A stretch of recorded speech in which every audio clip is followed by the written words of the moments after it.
I believe I have been perhaps affected more than most in relation to incidences of gun violence in my community, because a lot of the persons who have died senselessly, they have been young men, certainly people that I've interacted with. I've grown up in St. Michael's Southeast, and it is always very difficult for me to even speak on this issue because there are families that I know, families that are mourning, both the deceased families sometimes and even the persons who are the perpetrators as well.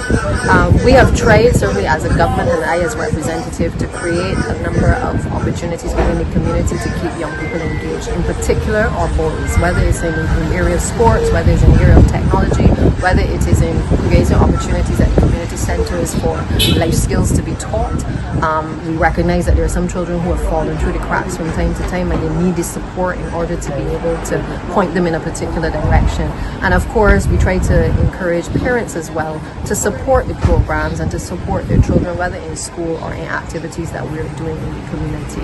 Obviously, I believe we cannot save everybody, but I think that we try to make the best effort that we can to be able to create opportunities. And I would certainly encourage parents to try to pay attention to the signs and the symptoms that are taking place with their young people as well. Encourage them to get involved in programs that are positive, and certainly to be able to encourage them to be involved in a number of the extracurricular activities that allow them to be able to participate fully and to be productive citizens as well. But it is a concern. There's no community that I think enjoys the after feeling of knowing that you don't feel secure, and when you're living in your house, you're inside your house and you're then hearing gunshots on the outside.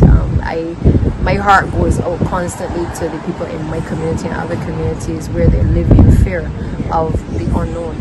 And it is not easy. I mean, government has been tough on crime, and it really is a whole of society approach. Government has its part to play, but equally people within communities as well also have a part to play. The church has a part to play. The community groups have a part to play. I believe that the days of us turning a blind eye and saying it is not our responsibility, it is all of our responsibility. If you see a child going astray, you or somebody who you know is involved in something, you have the responsibility to be able to pull them aside and be able to try to show them a different way as well. And I think the days of us being able to ignore these things and saying it's not at our doorstep, the chickens are coming home to roost. We have to pay attention as a society and certainly as politicians to what is happening on the ground in our community even more.